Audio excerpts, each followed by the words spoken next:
Hey, everybody, and welcome back to Ringside Regression. My name is George. With me, of course, is Jack. And we have, first of all, two more teams to break down their off seasons for.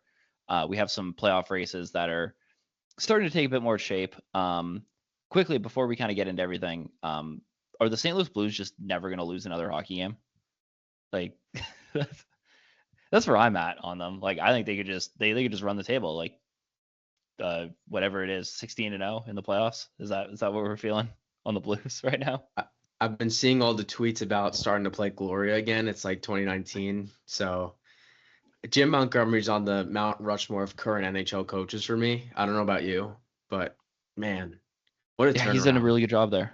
And like I was somebody like I didn't like what he was doing in Boston, but I think in a lot of cases, like people um think that like a coach is going to be the same based on whatever team he's on, and good coaches can adapt to it. Like I don't think he did a very good job in Boston. I don't think he elevated that team that much.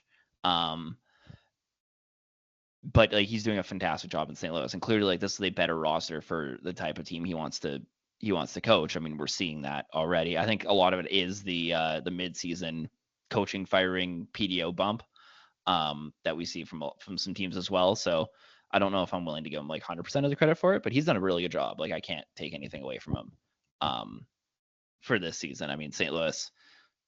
There's a very good chance that St. Louis ends up as the wild card one, and and avoids the Central. And I think for them, like based on the roller coaster of a season it's been for Edmonton, if the Blues could get past Vegas, like is there a chance that we see another 2019 run? Like I think Vegas might be the most difficult task of that playoff bracket if they can get through, because like Minnesota and Winnipeg just have that rivalry, so they're going to kill each other, and then whoever comes out of Dallas, Colorado is going to have to probably run into Winnipeg, and they're going to kill each other, and then St. Louis is going to kind of come out of the Pacific maybe.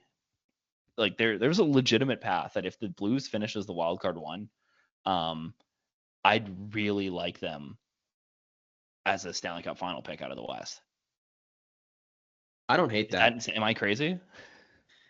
I mean, the thing with Montgomery is I think more so he works better with that really skilled and offensive talented team Yeah, with gifted weapons up front, but also on the back end, that stable, structured, like stay-at-home kind of guys we're seeing. yeah, So I think that's why he worked well defensively in Boston, but he wasn't really able to maximize the team entirely because they didn't really have that firepower offensively outside of Pasta. for sure. Because once Bergeron was gone and then Marchand obviously started to regress over the last year or two from that like 100-point season he had in 2019 or whatever it was. And I think Mhm. you're seeing guys like Robert Thomas, Jordan Kyrou, Buchnevich, Dylan Holloway, all those skilled forwards starting to break out, but then he also has his nitty gritty stay at home guys on defense and is working with that structure. Even though Colton Parayko's out right now, you still have those guys back there. You got Falk back there, even Nick Leddy, who's more offensive but has actually turned it around a little bit, which is good to see. Yeah, Cam Fowler's another one. So a different dynamic where their blue line's a bit older and their forward core is young, but what a run they've put together here. I'm hoping they get that wild card one. I'd love to see a St. Louis Vegas series, and that'd be a Brandon Saad revenge tour right there. So that's that'd be true. really Yeah, exciting. Brandon That'd be a Saad, good like storyline. yeah, yeah, for sure. That'd be something to watch for sure. And then they also, who's the other guy that Vegas has? The forward. I'm blanking on his name. Top six guy. Barbashev. Barbashev, thank you. So again, a connection there as well. So yeah, that'd be a fun series, and I think that'd be more. Although, like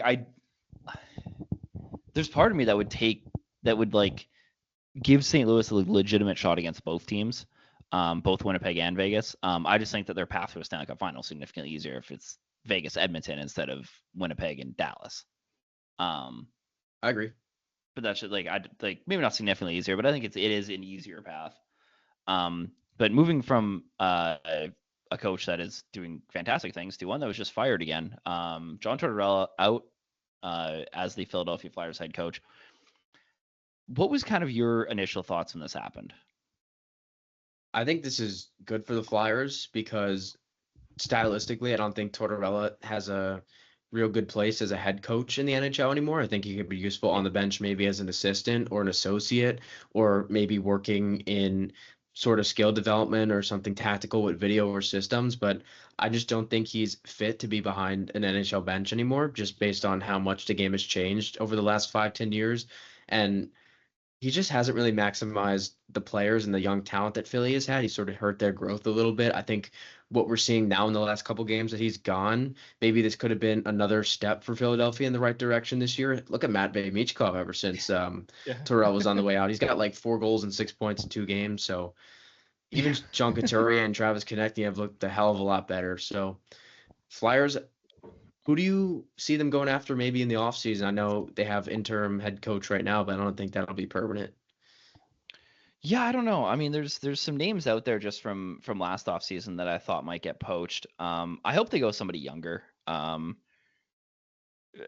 I know that could be a bit of a risk, but I mean, you're seeing. I think this is very much a copycat league. I wouldn't be surprised if they go kind of the Montreal Canadiens route and just pull some like random former NHLer that was coaching minor hockey somewhere and and see if it works out. Because I mean, obviously, it's worked fantastic so far in Montreal with Martin St. Louis. Um, Jay Woodcroft's an interesting name that I think deserves another shot. Um, I like that. that seems like I was kind of surprised he didn't get a head coaching job last summer. Um, but I'd like to see them do something out of the box. Like I feel like Philly has this reputation for just being a very like we're gonna stay in house. We're gonna kind of build this structured like gritty team that's gonna like not make mistakes and they've always kind of been that even like in their best days when they had a bunch of really talented forwards. It was very much still a very structured team. I'd like to see them get somebody that's gonna let the handles off some of these guys, especially when you have a guy like Mechkov. And they have a bunch of other really talented players that could really shine. So I'd like to see them go kind of the Montreal Canadiens route and take a shot on somebody. Obviously, there's a lot of risk involved in that because if it doesn't work, then you're really hurting the development of somebody like Michkov, who might have to go through his third head coach in 2 or 3 years in the NHL. But uh, I think Daniel Briere's done a good enough job setting this team up for what he wants it to look like that I think he could find somebody. Jay Woodcroft's kind of um the regurgitated name of head coaches revolving doors uh that I could see, barring like a crazy firing. Obviously, like there's a lot of things that could happen. Maybe if Mike Sullivan's out in Pittsburgh, that could be an interesting choice, but I don't think that's going to happen. So, yeah, I don't know. There's definitely some interesting names out there, but Woodcroft would be kind of my big like name that people know if I had to go that way. I think Briere is a pretty innovative GM as well, so I wouldn't be shocked if the Flyers do something out of the box and off the board. I could also see Yeah. them going something direct too, maybe like a Gerard Gallant, or even if they Yeah. want to keep that sort of tight system going with someone like Daryl Sutter too, I think is a possibility if he's still around. Yeah. But Jay Woodcroft does sound like a very good choice, and I I think that just is a little innovative. It is, yeah, I think it is. And again, I don't think a lot of especially like the year he was fired in Edmonton, like most of that was PDO. Like if they were shooting like 2% as a team when he was fired. Like it was insane. Like obviously that was going to bounce back and it did immediately. Um I, I like if they do go with another John Tortorella type coach, then like what was the point of firing him? Because like if you look at the I mean like do we really think they'd be better than 30 and 36 this year as like the second or third worst team in the East? Like was their expectations massively higher than that this year? Because like I don't think they were. Like I think bottom 3 team in the East sounded reasonable. Bottom 7, 8 team in the NHL. Like that seemed about where they should be on this trajectory. Obviously, like the jump of the Canadians kind of may have changed their minds a little bit, but like I don't know. Like I don't think that the development path was that bad, like in terms of wins and losses. So if the issue is like he Tortorella didn't let the reins off the kids, like Daryl Sutter's not going to let Matvei Michkov do whatever he wants. Like I wouldn't understand that if that's the move they go. And I mean, obviously that's not what you're saying they're going to do, and I don't think that's the way they're going to go. But if they did, it would bring up a lot of questions for me because then like what was the point? Yeah. It was just an idea of in case they No, I maybe go know back for to sure. that stylistic, because you mentioned historically they like to have the reins and the chain shackles on those talented players. So Yeah. So like I hope they don't do that. But like it makes sense, I guess, for like the type of team it is. But like yeah, I if they do do that way, then you might as well just kept a guy that knows the team already. Yeah. Unless Tortorella wanted out, but he was let go, which means they're paying out. Like I don't know. Yeah, I don't know. Anyway, we'll see what they do. I think Jay Woodcroft would be fun, or just pull somebody from like college, like do something fun, like pull somebody from the Canadian, from like the CHL or the NCAA, like be different, Philly, please, just be different. I want you to hire a name. This is what I want the Flyers to do. This is the quick offseason outlook for the Philadelphia Flyers before we do the full one when they inevitably eliminated. Hire a head coach that I don't recognize his name. That's what I want you to do. I want to have zero idea who your head coach is next season. That's what I want. Be innovative. There you have it. There you go. But speaking of offseason outlooks, we have two more teams that were eliminated from the playoffs, also from the Western Conference, funnily enough, because guess what? The St. Louis Blues are running away with the wild card 2 spot, and that's starting to knock some teams out. So the first team on this list, it's kind of the duality of man here, because the first team we're going to talk about, I don't think anybody had missing the playoffs, or at least not to this extent. And the second team we're going to talk about is a team that a lot of people had missing the playoffs and kind of falls more in line with the Chicago and San Jose that we talked about before. But the Nashville Predators, man, wow, like one of the most disappointing seasons I've seen maybe ever from an NHL team in my lifetime. No insane major injuries up until like recently. Obviously, Roman Yossi's out now. But I mean, they were well out of the playoffs by the time he got hurt. The big signings, the big spending in the offseason, a lot of excitement about this team. A team that has a ton of young talent too, and I think that's something we're going to touch on. How do you react to this as the Nashville Predators? Like, what is the immediate reaction to this season, and then we can kind of dive into what they should do to fix it. I think psychologically is where it all started. Yeah. You have expectations building up, and it's so high. And you bring in Stamkos, you bring in Marchessault, you bring in Brady Shea. You say, okay, the core's young. We got Barry Trotz at the GM. Andrew Brunette is a good head coach in the NHL. I still don't think that changes despite this season. And Neither do I. when you go out and you lay an egg like the Nashville Predators have, I think too, speaking of coaches and firing, do you think the season maybe turns around if they turn around and fire Andrew Brunette and just bring in somebody different, and it's sort of that PDO boost with the saves and the shooting percentage? Or maybe, do you think but like, this is a prime example of what happens when you don't fire your head coach? Maybe in Nashville, because we were talking about coaches being fired and whatnot, and that made me think of this first. But this is just like fire drill for the Predators at this point. Most of their core is above 31 years old.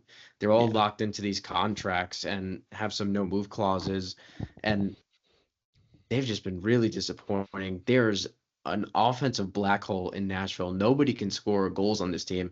If you remember a few years ago, they had that 2022 team that popped off offensively. They had Forsberg and Matt Duchene each with like 85 plus points. They had a sick year and ended up getting that wild card spot unexpectedly. This is just a complete opposite, where the expectations were there, and Nashville's grown as such a hockey city, and to see them turn around and to disappoint a fan base like this is just really shocking to me based on the culture they've built over the last decade or so.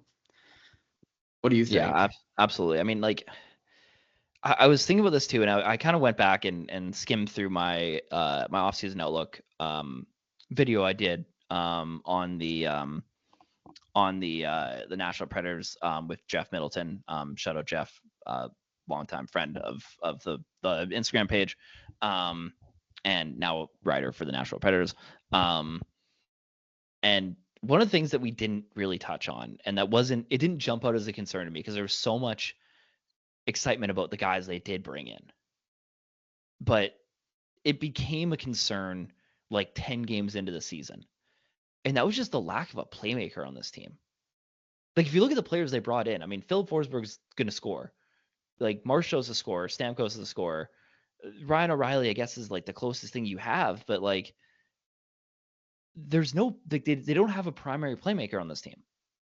Like their primary playmaker is Roman Yossi, which isn't going to work for an especially 82 at game season. 34. Like, yeah, like I that was such a and I didn't realize it until it became super apparent in their first like 10 games where they just could not score and they weren't getting quality chances. And I was like, oh, that player doesn't exist here. Which, if they can identify that problem, because they have space, they have a bunch of young play pieces. Like this is fixable, but they need to be able to identify that need. And if they can go out and they can acquire, like, and I'm saying that like at this point, like you have, and it's not like Nashville is in a situation where they have all these old players and they have nothing coming up. Like they have one of the best prospect pools in the league in terms of like potential talent. I mean, Milwaukee's a perennial Calder Cup like team, and they're like, I think they're like the third youngest team in the AHL. Like it's insane. So like they have the players, like they have the farm system to rely on if they were to be aggressive again. So I'm not concerned about that. This isn't like a Pittsburgh kind of go for it one more time. But if they can go out and they could weaponize some of those assets and they can acquire themselves and like a true top line playmaker, then I think Nashville is actually in a pretty good spot based on the forward core. Now the defense is a little bit shakier. I think the carrier move hurt them a lot, especially based on the success he's had like the second he left Nashville. Um, but I don't think this is unfixable. It's just about you really have to press the right buttons this summer. And Barry Trotz has been really hit or miss in terms of pressing the right buttons here. And obviously that's the case. I mean, everybody he trades away seems to just become the best player in the NHL, and everybody he brings in just falls off a cliff. So I don't think I don't think it's an unmitigated disaster, but I think it's pretty close. And if you can, you either need to sell it all off and just completely give it over to the kids, um, or you can give it another shot. And I don't think this team is in a situation where they have to tear it apart, but they really need to get it right this summer, which we're going to dive into. But before we do that, I don't know if you have any final thoughts kind of on the current roster and what kind of direction you think they should take. I have an answer for you. A Sure. great one, I think. I have Okay. the Nashville Predators' #1 target if the plan is to stay the course for this summer. And I think you're really going to like it. I might be the same person I'm thinking of, but hit me with it. You go first. I want to see if No, you no, guess go, it. go, go, go. So you do I 3, yapped 2, for too long. 1. 3, 2, No, 1. just hit me with it. Let's Nick go. Schmaltz. Oh, okay. I like that. Think about it. I like that. I was gonna He's go in crazier, but timeline. sure. Yeah, no, I like that. He's in the timeline with the Predators core, right? Mm-hmm. He's late 20s. What is he? Yes. 29, right? Yeah, 29. He's had 36 or more assists in each of the last 4 seasons. Mm-hmm. And this guy is pure playmaking. He's not really a goal scorer. He doesn't really fit Utah. He's sort of in the middle where he's a little bit younger than Nashville's core, but he's a little bit Yes. older than Utah's up and coming core. So think about it. You have Clayton Keller, Dylan Gunther, Barrett Hayton, Logan Cooley. That's what you're building around Utah. Schmaltz Yeah. doesn't have a spot here anymore past next year. Like, Yeah. this is a guy making $5.8 million, and this money seems expendable. Like you said, Nashville has room. He can play the center. He can play wing. He's good on the power play. Yeah. I think you could bring this guy in and throw him on right wing 1 or maybe right wing 2. You can run maybe Forsberg or Riley together. You can have Stamkos and Marchessault, and then you can have Schmaltz as that 2C as well to replace Novak, who you just got rid of, or you can throw him on the first line right wing with Forsberg and O'Reilly. I think there's a ton of possibility in this scenario for a guy like Schmaltz. Who are you thinking? I went crazier than that. I went. I was thinking Matt Barzal or Bo Okay. Horvat, one of the two.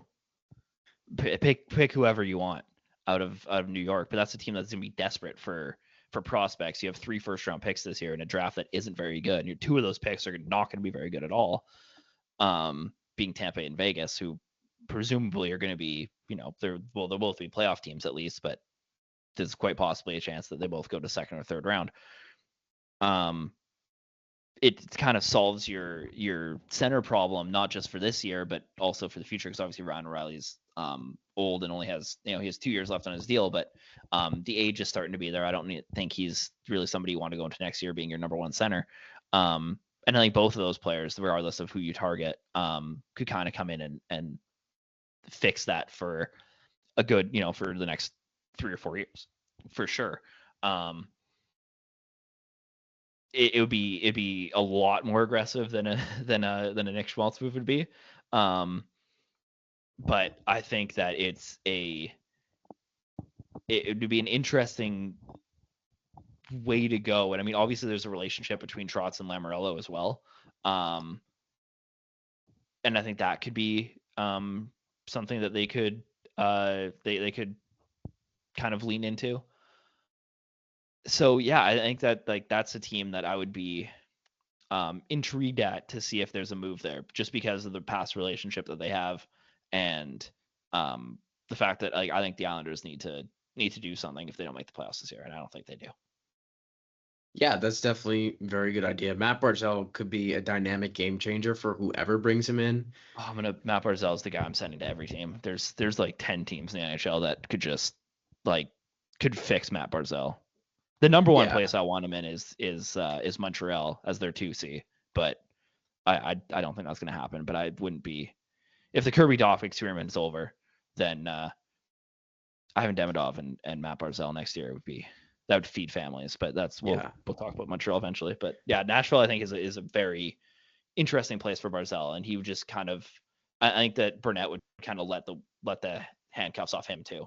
And he's somebody that desperately needs to get the handcuffs left off of him, because he's been handcuffed to the radiator in the hotel room for the last his entire career pretty well, up besides his rookie season. So I want to see Matt Barzal just let loose and put up 100 points just once. I just need it one time. Because it's there. It is there. It is there. Yeah.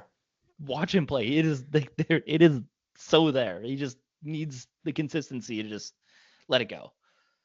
And I think you put him at Forsberg too. I think that could be a nasty duo. Yeah. So. Oh yeah. Oh, that'd be fun. The other name that I have, I think this one's far less likely. But in the event of a absolute collapse in the Stanley Cup playoffs, and the decision to just start selling pieces off due to cap constraints, how willing if, again, this is the caveat of let's say they lose in 5 games in the first round and this player doesn't do anything, is there a world where Dylan Strome is available? I'm going to say no. I'd probably say no too, but there's been a lot of discourse. The Dylan Strome discourse has been really fascinating, because there's a lot of people just kind of brushing him off in media and in just regular discourse. I don't know what the vibe is in Washington's front office. The case, but if they can just kind of dump the amount of the guys that they kind of have to, let's say they like Mangiapane more than they should. Obviously they just signed Jacob Chychrun. Shout out to Jacob Chychrun for signing the day after we sent him to Chicago. But it's an outlandish name. I don't think it happens, but I don't know. It's somebody that I'd kind of keep an eye on if the Capitals just completely crash and burn. But I don't think the expectations were there for them to tear it apart going into the season. Nobody thought they'd be here. I didn't even know about the whole Dylan Strome thing. I thought he was just here and loved being in Washington. Well, no, not like a discourse about him not wanting, but just the fan perspective and on him has been kind of I've seen a lot of people kind of just brushing him off as a key piece on this team. Whenever he gets brought up, it's kind of oh well, he's just kind of there. So it's interesting to see how from what I've seen around, and just the Washington beat writer feeling around Dylan Strome doesn't seem to be as high as it should be, which made him an interesting player for me. I think because he has been the guy for Washington for the last year or two. He was the only one going and firing in all cylinders last year when they were kind of miserable and still made the playoffs. And now he had a red hot start to the season, sort of slowed down. And I think too there just been better storylines than Dylan Strome. I think Alexei Oh, for Protas sure. and Pierre-Luc Yeah. Dubois and Logan Yeah. Thompson have been much more fascinating stories this Yeah. season because Dylan Strome has been playing at this level for the last year or two, Yeah. and now people are just starting to see the other pieces of the Caps rise. So Yeah. maybe that could be a factor for it as well. So That's just true. just a Yeah, thought. for sure. I think like back to players that could fit in for Nashville in terms of like free agents or cheap guys. Maybe they're the team that if the Canadians decide to move off Kirby Doc, they could take a swing on. I think a Nikolai Ehlers would be kind of an interesting free agent move for them if they wanted to go that direction. But there isn't a ton of like guys that I love for them. I do like the Nick Schmaltz pick. I don't know how willing Utah would be to deal him to Nashville. I don't know if they care enough. That's kind of the thing that's holding me back a little bit there. But I think that's a good fit.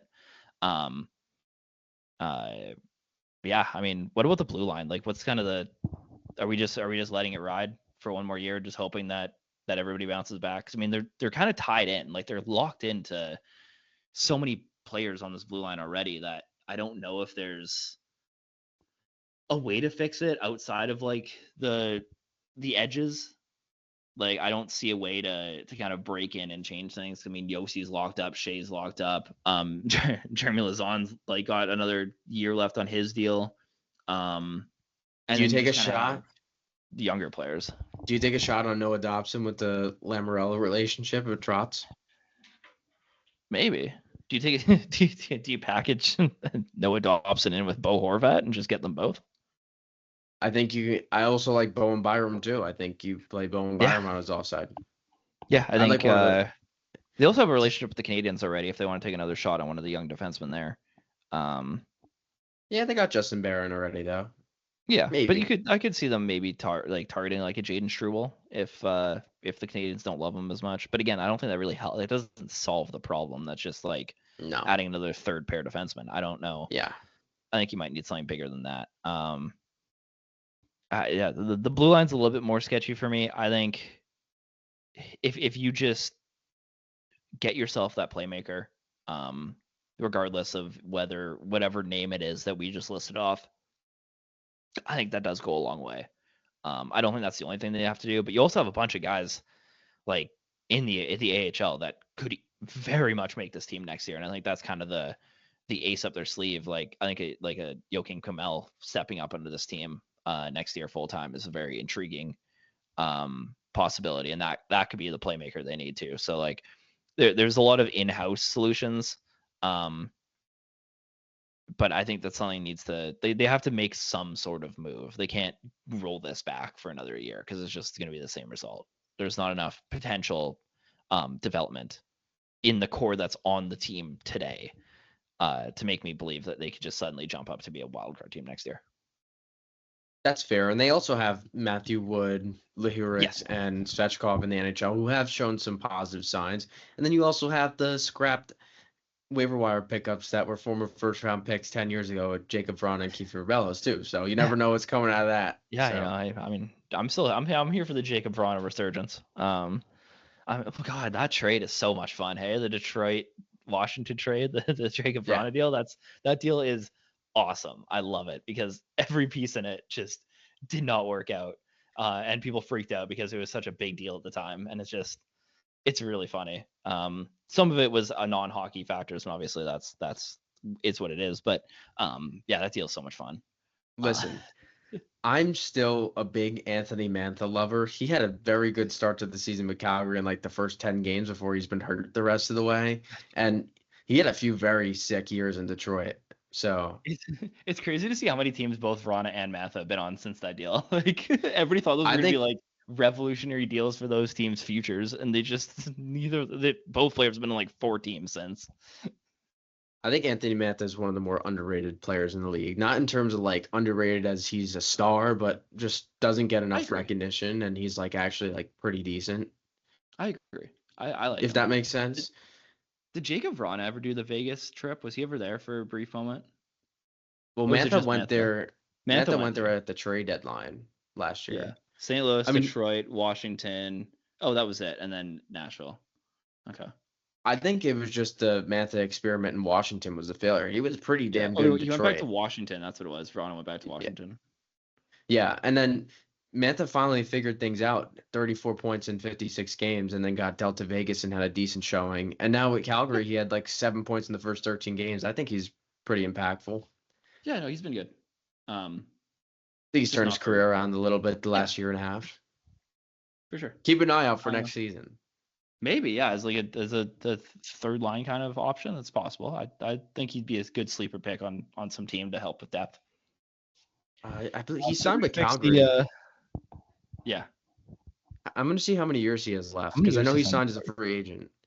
I Oh, think it was it only a was just a one-year deal. 1-year deal. Yeah, it was. Okay.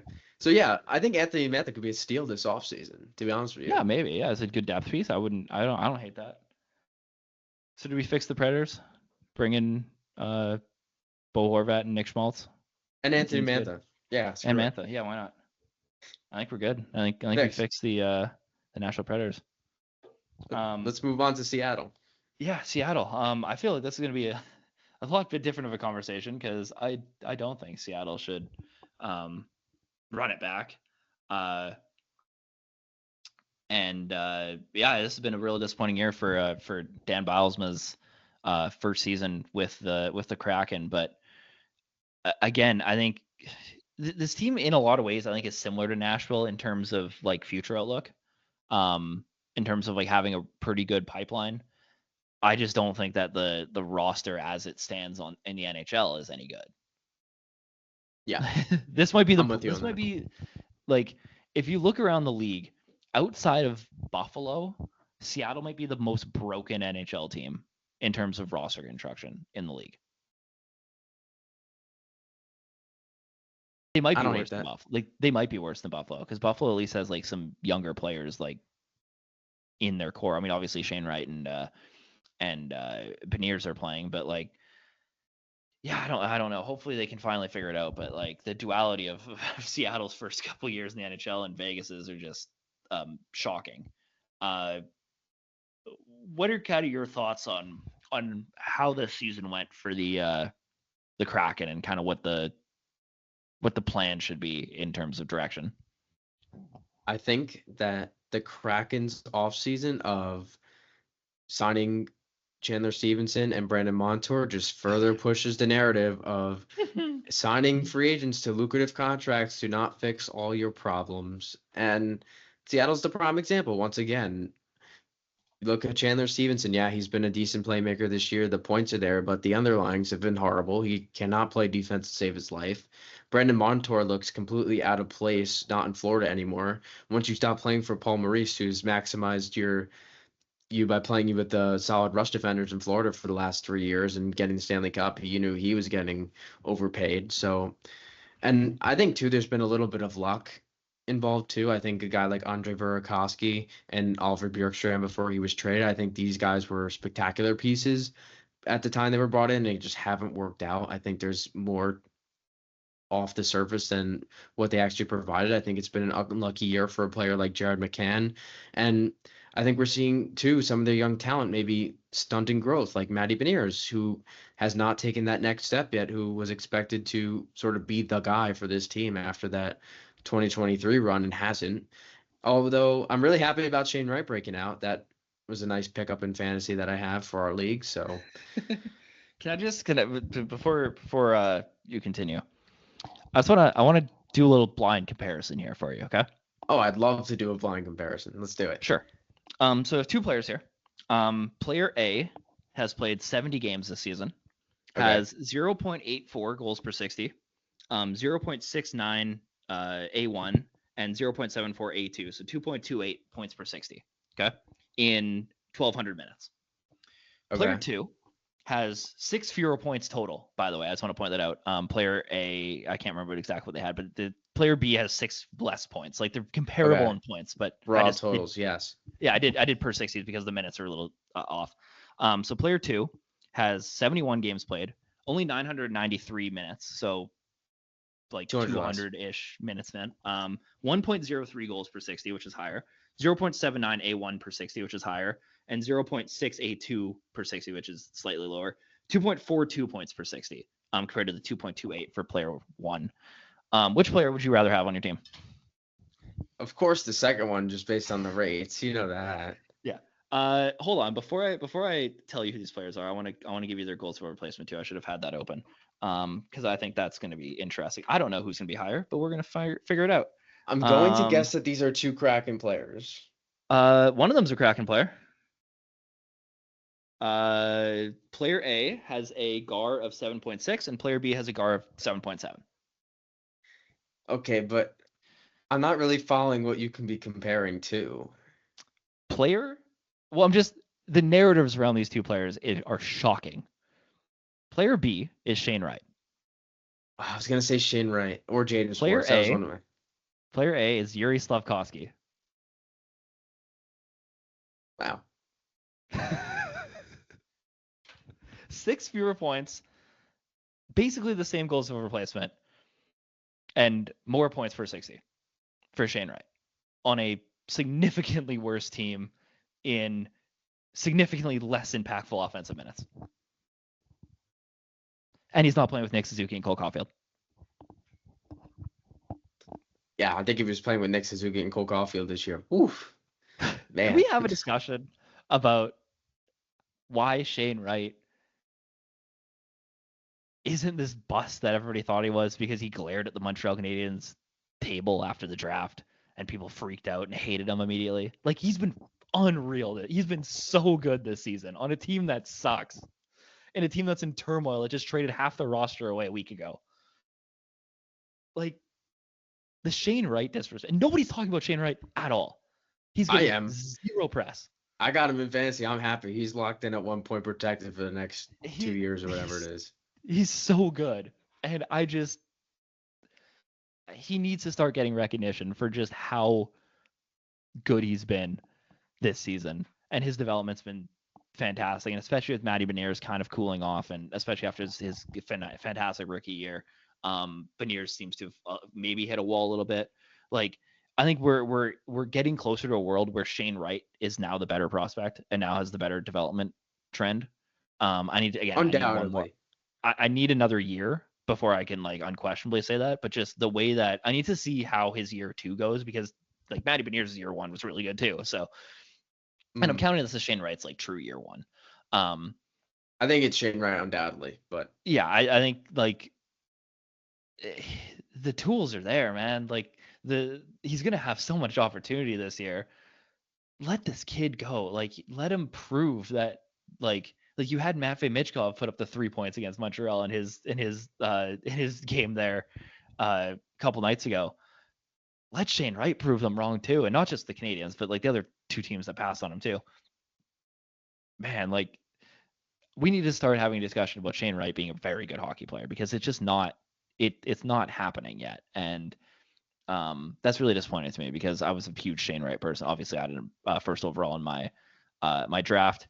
And just for fun, I want to throw Logan Cooley in here, because I don't know how many points Cooley has. I think Cooley's blowing them both out of the water in points, I'm pretty sure. Oh, yeah. But in terms, 12.1 goals above replacement this year. So Logan Cooley is like clearly the number one. But the debate really was never Logan Cooley versus Slavkovsky at 1. It was always Shane Wright versus Slavkovsky. So that's why those are the 2 guys that I pulled. But yeah, Logan Cooley's awesome. Yeah, this trajectory is looking good. And I think, too, even before Shane Wright broke out, he had the slow start to this season. But even before that, still had 4 goals and 5 points in 8 games last year in the small stint he got. So the signs have always been there. Yeah, and they let him cook in the AHL for like a year and a half. And he was really good in the AHL. Like, it was people just like, and this is the thing with prospects in general, but like, especially if you're a top like 10 prospect and you're not playing in the NCAA or Europe, the expectation is as soon as like you step onto an NHL, like you're able to play in the NHL, you should just be in the NHL or you're a bust. Like, that's where we're at with prospects right now. And most of the time that's not the case. Very little that is. And even like Slavkovsky's rookie year wasn't that good. Like, giving him a year in Laval probably would have been better for him too. It helped that he was able to play a lot of that year with Caulfield and Suzuki and build the chemistry there. So I understand that, but especially for Shane Wright, who like none of the players that he was going to be playing with were going to be on the team last season. it made so much more sense to just let him play in Coachella with players that he is presumably going to be playing with for the next decade of his career.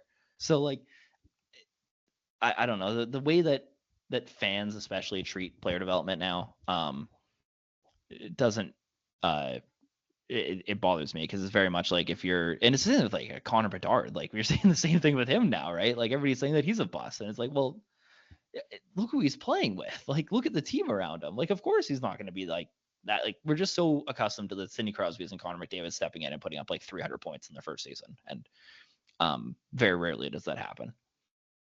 So that's my rant. I can't wait for it to continue to happen with all these players coming over from the NCAA. What happens? Ryan Leonard's going to walk in and have an assist in 9 games for the Capitals to finish the year, and everyone's going to freak out. Like, how is this going to work? Yeah, exactly. And it's like, I don't know. I can't wait for the Macklin Celebrini season where he puts up like 65 points next year and people like lose their minds and they're like, oh my God, he sucks. It's like, oh, okay. Yeah, or Ryan Leonard's going to get third line minutes under Spencer Carberry and everyone's going to flip out. Yeah. It's crazy. Anyway, back to the Seattle Kraken. We like Shane Wright. I like Matty Beniers enough. If those are your top 2 centers, like, and the developments work out, like even if Wright does pass Beniers, Matty Beniers is your 2C. I think is still a really solid player. I don't have any issue with that. And I think that's more where he projects out now. I think the true first line center train might have left the building. Maybe we'll see. I'll give it another year, but I'm more confident that Shane Wright can take that role at this point. As for the rest of this team, man, I mean, Kaapo Kakko's been good. like have him in fantasy too. I'm what loaded else? On my Kraken what else is players. There? Please give me something else to grasp on. Jared McCann's been awesome. I mean, Jared McCann's just awesome in general. He's had a down year, unlucky. I expect him to bounce back though. And Eeli Tolvanen. Eeli Tolvanen. There you go. Tolvanen's there you go. Leading the Kraken in goals. There's your core. I can't believe the Preds. Oh man, Eeli Tolvanen have been so good in Nashville this year too, man. Like losing. Not really. I mean, he's just another shooter. Like that's true. Yeah, fair enough. But he would have fit the mold. Like all these shooters. Losing him on waivers is crazy though. Like he was like people freaked out when Kiefer Bellows was placed on waivers. Eeli Tolvanen was significantly a better player. Like he should not have been on waivers. That's crazy. Oh, how about Mikey Eyssimont? Yeah, okay. He's a fun player in the bottom 6. He's energetic, bottom 6. I think he could be long term for Seattle. He's one of those like Seattle like Brandon Tanev kind of guys to me. Yeah, I agree. That their announcer gets all excited about. Yeah. I don't know why they just extended Adam Larson for another 4 years or whatever. That was worth it, I think. He's 32 though. Yeah, no, I know. It's not like their blue line is just like Vince Dunn, Brandon Montour, Alexiak, and Adam Larson. Like that's the core. Like yikes. And Vince Dunn's had an awful season, which isn't helping. Fall from grace for him, man. He had a couple. Really I'm a little okay, just letting this blue line like marinate for another year, because I think there's enough potential here in Montour and Dunn to like figure it out. So I don't think like you have to press the panic button on the blue line. No. I think it's the forward core that needs a jolt of energy. I just don't know where you get it from, because like you can't bring in another like 28-year-old. Like you need to, and you don't have anybody to like. Yeah, I guess you can move McCann, but you're selling an asset that's not as valuable now.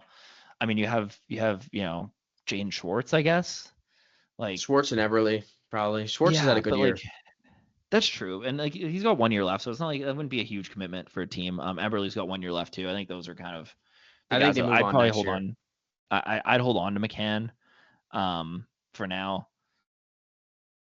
But like, where do you go? Like, where do you acquire the young guys that can kind of grow with, like your Kaapo Kakko, Shane Wright and Matty Beniers core? Like I don't know where that player is. Like I'm not seeing where that player might be. And because all the good teams that are gonna want, the Jordan Eberles and Jaden Schwartz don't really have the ability to move off a lot of those guys. I think I don't know. Maybe you can go get like a Joshua Waugh from Montreal. Maybe you can go get like like another fringe player somewhere else. But like that's not going to fix this team. Like that's just I don't know. I have concerns about what they should do. Honestly, I'm kind of down to just not spend money like that. That's how I feel. That's my ideal offseason for the Kraken is just don't break the bank on anybody. Just suffer for another year. I Like have a potential solution. Sure, let's hear it because I don't. I'm at a loss. Seattle Kraken, they have a productive offseason. Mm-hmm. Offer sheets. They You have five first round picks in the next 3 years. You have 5 second Sure. round picks. If there's something out there that they feel can match the timeline, not guaranteed, but if something comes about, I know we saw the Broberg and Holloway offer sheets work out. I mean, they made out That's like true. gangbusters, St. Louis. All That's they gave true. up was second round picks. Say if there's somebody out there similar in price That's range, true. you absolutely pull the trigger if you're Seattle, in my opinion. Yeah, I think I that's a don't good like them. possibility. I don't like them moving their first, especially with how well I think they've done drafting in the first round. I think they've done a really good Mm-hmm. job drafting in general. So I don't love moving a first for an offer sheet. But I like the idea of potentially moving seconds. I think that's an interesting place. You're kind of looking at second tier of players. Maybe like a Noah Cates would kind of be Yeah, in that group. sure. A Gabe Velarde. Yeah, another one. Is an option. Maybe like a Keandre Miller or Bowen Byram. We're really kind of like looking for those teams that I guess Buffalo doesn't really have they're not cap strapped, but like Gabe Velarde seems like a good bet because I don't think Winnipeg, depending on what they're doing with Nikolai Ehlers, they might not have a ton of money to spend. So that could be an interesting piece. I don't think this is like an Evan Bouchard team. I just don't. No, I don't think they're there. But like I Keandre Miller could be disagree. interesting if you can get him kind of around that Evan Bouchard or the Philip Broberg price. That's kind of I don't hate that. I don't hate kind of filling out the roster with guys like that. And I think Keandre Miller would be kind of fun in Seattle. Actually, I'm selling myself a little bit on that. I think that's not Yeah, a bad fit. he's sort of similar to the OFD archetype, but also nice reach defensively. He kind of Yeah. is a balance of both worlds. They have the Larsons and Alexiaks, and then they have the Duns and Montours. So he'd be like a middle ground between that. So that could be a possibility. Yeah. I I just like that. I think it could take some pressure off those top guys too. my only issue with that would be I think Keandre Miller needs some power play time, and I don't think you get that with Vince Dunn and Brandon Montour. That's my only concern. And That's true. Yeah. maybe Although based on opportunity. how they've played this year, like I think that the door's open for a potential No, yeah, of course. slot in there. And you could always Of throw. I course. mean, right now they have they have a black hole on the second power play unit. So I wouldn't be you could even run 2 defensemen if you really wanted to. So what would the pairings look like if you get Miller? You run, let's say you'd go Dunn Montour or whatever it is. Yeah, they're doing Those two don't play they're doing together. Dunn Larson right now. Okay, so you go Um, Dunn Larson, and then you go Miller Montour, and then Alexiak and maybe Mahura or something like that. yeah, Or or Riker Riker Evans Evans. instead. Yeah, Yeah. yeah, it could Okay. be Alexiak and Riker Evans, and you ran Montour and Miller as your second. I don't That's hate actually that. not a bad decor. Yeah, I think that's a fine decor, and it's like, and you still have like I believe in Vince Dunn and Brandon Montour to turn around. Like I don't think they're done. Um, I have less faith in Alexiak and Adam Larson, but I think you've surrounded them with enough talent that like there's the possibility for something to happen there. And then same thing up front, right? I mean, you could throw Gabe Velarde on the line with anybody. You could throw him on the line with Beniers. You could play him with with Shane Wright, who I'm assuming is going to jump up to like a true top 6 forward next year, ahead of Chandler Stevenson. So like you can kind of throw Velarde around there anyway. I don't hate that. I don't hate that either way. I wouldn't be. This is a team that I think could go after just a good defensive forward. Maybe like a Joel Armia to fix the penalty kill a little bit. Give him like 3.5 for a year or two, and just overpay for a player like that just to kind of get him in the room and kind of solidify the bottom 6 and the penalty kill. I don't hate that either. But I think that the idea is like don't take any massive swings. Like even on the offer sheets, like you can just sign them to like the 1-year deal. Like it doesn't have to be a super long, and you can figure out the rest of the contracts later. But For me, it's just don't lock yourself into any more bad contracts And I think and what's try to get out of amazing, what's fascinating is that they've gotten some good goaltending from Joey Decord this season, who's 13th in goals saved above expected, and he's Yeah, locked in now, so he solved their goalie problem. well, yeah. I mean, he might have the typical. I just signed a long-term deal as a goalie. Now I'm gonna suck for the next for the next 5 years. Like it'll be the Philip Grubauer experience all over again. I can't wait. Yeah, Um, he's still locked in for another 2 years after this one, so they yeah, just have a couple of bad contracts. If you just think about it logically, you have Chandler Stevenson making a little over 7 million, so you can't open the door for Shane Wright and Matty Beniers to be your 1 and 2 seed because then you're burying that 7 million on the third line. You're not going to maximize and that. you just signed. Yeah, like it's not even a contract they signed like 5. Like they just signed it less than a year ago, And then in which goal, doesn't make like sense. you Why want, would they? yeah, I don't I know. get you didn't like you had Shane Wright coming, and I get you didn't see him play yet. Like I understand that like he wasn't on the team, so you didn't see that this was going to be how this was going to go. But like, man, like I guess you can Chandler's, play Stevenson on the wing if you wanted to. I mean, Chandler Stevenson probably walked into Vegas's office last offseason, asked for 7 million, and they probably laughed in his face. And they Yeah, look great for not re-signing him. of course. Yeah, I mean that's what Vegas does. Like Vegas is the best team in maybe all of professional sports outside of the New England Patriots dynasty at letting players go right when they're about to fall off. Like there's not a better team that I can think of in like the history of sports in the last like 30 years than Vegas and the New England Patriots who won 6 Super Bowls. Like that's the list of teams that understand when to move off players before they get bad. Like both teams have had incredible success. It's weird how that works. It's like and all the teams that would go and pick up their scraps haven't done anything. It's crazy. It's almost like they know what they're doing.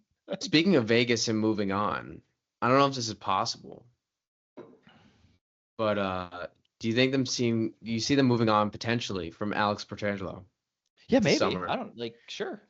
35, 2 years left after this. I believe he has a no movement He clause, does but have a no move clause. I don't know if it's full though. I know it was a couple years ago. I don't know if it's I full all could the way through. I could totally see them if they get bounced in the first round or second round this year, trading him. I I totally could mean, see it. like hell, they could win the cup this year and move and trade him. Like, yeah, it's a full no move. That's the one thing. Like, Yeah. But still, that's a player, speaking of Vegas, that I'm looking out for them to move on from just because of the yeah. age and starting to fall off a little bit. Yeah. I mean, you could Now add you Shea have Noah Theodore. I mean, Shea Anderson. Theodore they just re-signed, but like, I don't know, like maybe. But yeah, I I think mean, yeah, everybody but Eichel and Stone and Hurdle's expendable at this point, yeah. which is Vegas crazy. also. Just quickly on the Vegas Golden Knights. Aside from Thomas Hurdle's full no move clause ending this season, the Vegas Golden Knights are going to go into this summer with 3 deals on their roster that are full no move clauses, and 2 of them are Mark Stone and Jack Eichel, who they're not going to trade anyway. Like this one, like I cannot. I could do an entire episode about how great Vegas's team building has been, and the city, like how much flexibility they give themselves every single year. Now, granted, one of those 3 no move clauses is Alex Pietrangelo, who I also agree could potentially be somebody who gets moved or they try to move. But like Mm-hmm. they like literally everybody else on their team, they have the ability to trade in some capacity. Obviously, a lot of them have partial no move clauses, but it like everybody on this team is available for trade always, forever, and they're going to Fascinating. keep being and they're going to be good for so long because of that. And they're just like there's never going to be a time where the Vegas Golden Knights are going through like a 10-year rebuild because they can just always flip assets. Incredible. And it's a absolute and and I was worried that they weren't going to do it after they won the Stanley Cup. I thought they were going to get into that that feeling of just having to like keep the core together. And then they traded Riley Smith for nothing, and they let Jonathan Marchessault walk. And they let Chandler Stevenson walk. And they traded Logan Thompson. So I was wrong. And Final note guess on what? Vegas. They're good. Final Okay. note on Vegas. I'm excited to see how the Jack Eichel contract works out next year because Ooh, he yeah. only has 1 year left after these last 10 games and playoff run. So I mean, hell, maybe he's somebody that they move this summer. that'll be a headline all, I don't think so, but that'll be a headline all Yeah, but next would you be season. surprised if No. September of this year, September 2025, we're doing the Vegas Golden Knights deep dive because they're going to be like a top 10 team in the league, and Jack Eichel's not their number one line center because they traded him to somebody for like 10 fucking future picks and a boatload of assets. I'd be like, yeah, that makes sense. Like, sure, that's cool. Or Don't he rule it takes out. a discount. He signs for like $10.5 million. It'd Yeah, be he's one of probably those gonna like, see. Eichel's gonna sign like 11 by 8, and yeah, I everyone's think gonna that's be the like, "What the offer they hell?" make him. They're be like, we're gonna keep you at $11 million, or we're gonna trade you somewhere. Like, give us a list, because that's what they're not gonna Incredible. overpay him. Like, I feel like Chris Drury was trying to be like the Golden Knights, but it just didn't work. yeah, Thinking yeah, about the whole Trouba thing, like the Golden Knights probably do that with everybody. mm, for sure. But the thing is, though, is that like Vegas, well, when they started out, right, and this is such a difference from Seattle. We fixed the Seattle Kraken. Go sign Condre Miller and Gabe Vilardi, and don't buy anybody else. But the thing that Vegas did so well after their first season is they went out and they just acquired as much talent as they could, and then they got over the oh my god, they just stabbed this guy in the back thing with Marc-Andre Fleury pretty easily, and then they acquired Jack, but they got over it because they traded for Jack Eichel like 2 months later. So it was like it was a very easy transition. 2 months in terms of hockey time. It was the next season, but you know what I mean. Um, like they were able to get over the oh my god, we just stabbed Marc-Andre Fleury in the back. Part one, because he went to Chicago and was awful. And two, they brought in Jack Eichel. And that's the difference between what I guess like you did bring in JT Miller in New York, but the vibes of it are different because Vegas is just doing this all. Like people are now going to Vegas with the expectation of knowing I'm going to sign here on a 4-year deal.